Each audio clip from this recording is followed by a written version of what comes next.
Salut à tous ceux qui ont déjà eu la gorge nouée en entendant sa voix s'élever dans le noir, bienvenue sur cette chaîne où l'on ose parler des légendes quand elles ne peuvent plus parler elles-mêmes. Avant que je vous emmène là où personne n'a encore osé aller, abonnez-vous et activez la cloche tout de suite, parce que si vous ratez la prochaine histoire, vous ne vous le pardonnerez jamais. Chaque abonnement est un battement de cœur qui me permet de continuer à fouiller les tiroirs fermés à double tour, à lire les testaments qu'on cache, à écouter les silences qui hurlent. Dites-moi, Céline, dans les commentaires si vous êtes prêt à entendre la vérité nue, sans maquillage et sans larmes de crocodile. On la croyait immortelle. Celle qui faisait pleurer la planète entière en chantant Mayat Will Go On debout sur la proue du Titanic, celle qui gagnait 700 000 $ chaque soir à Las Vegas sans même avoir besoin d'ouvrir la bouche, celle dont la voix semblait venir directement du ciel. Céline Dion. On s'était tous dit qu'elle partirait à 100 ans, encore droite dans ses talons aiguilles, micro en diamant à la main, ovationnée par des milliers de gens en larmes. On se trompait lourdement. Depuis le 8 décembre 2022, elle ne chante presque plus. Ce jour-là, dans une vidéo postée sur Instagram, la voix tremblante, les yeux rougis, elle a annoncé qu'elle souffrait du syndrome de la personne raide, une maladie neurologique si rare qu'on la compte à un cas sur 1 million. Ses muscles se raidissent, se contractent, la transforment en statue vivante. Elle a annulé la tournée Courage, puis le résidenciel à Las Vegas, puis tout. Depuis 3 ans, elle vit recluse entre sa villa de Henderson et sa maison de Laval, ne sort presque plus, apparaît seulement de temps en temps au match des Canadiens avec ses jumeaux, un sourire fragile sur les lèvres. On croit que c'est la maladie qui la tue à petit feu. En réalité, une autre guerre, plus silencieuse et bien plus cruelle, se joue derrière les rideaux tirés. Céline n'est pas simplement riche. Elle est l'une des 10 chanteuses les plus riches de tous les temps. 800 millions de $. Peut-être plus. 16 ans de résidence à Las Vegas où elle gagnait plus de 680 000 $ chaque soir.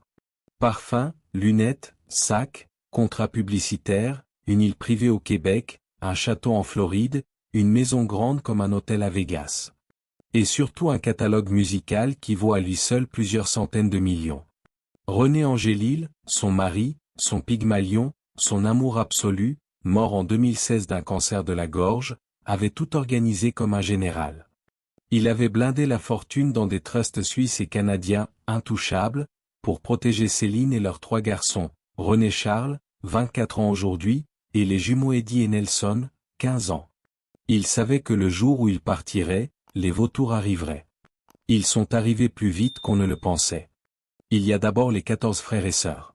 Oui, 14. Une famille pauvre de Charlemagne, Québec, où Céline était la 14e, la petite dernière qu'on mettait debout sur la table pour chanter à 3 ans. Ils ont tous vécu grâce à elle. Des maisons offertes, des hypothèques payées, des emplois créés dans ses compagnies, des cadeaux de Noël à 6 chiffres. Pendant des décennies, Céline a été le pilier de toute la tribu Dion. Mais depuis que la maladie l'a mise à terre, certains ont commencé à paniquer. Parce que le testament a changé. Complètement. Radicalement. En 2016, juste après la mort de René, Céline avait signé un testament généreux, presque familial.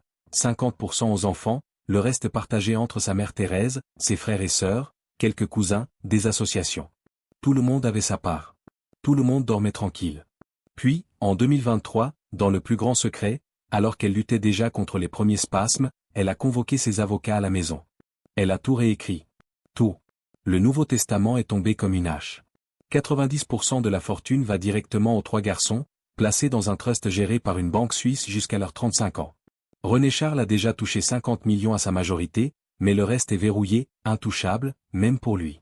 Thérèse, la mère adorée, 97 ans, reçoit une rente mensuelle de 100 000 $ jusqu'à la fin de ses jours, et la maison familiale de Charlemagne. Les 14 frères et sœurs? Quelques legs symboliques. Une maison chacun. 1 million par personne. Pas $1 de plus.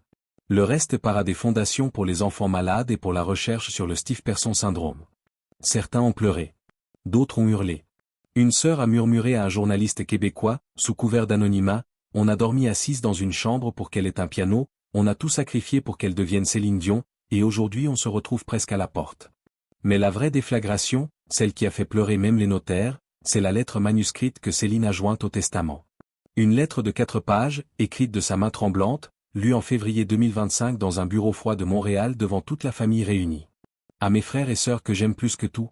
Vous avez été ma première scène, mon premier public, ma première famille. Sans vous, je ne serais jamais devenue Céline Dion. Je vous ai tout donné pendant 40 ans, parce que c'était mon tour de vous porter comme vous m'avez porté quand j'étais petite. Mais aujourd'hui, je dois protéger mes enfants comme René m'a protégé. Mes garçons n'ont plus leur père.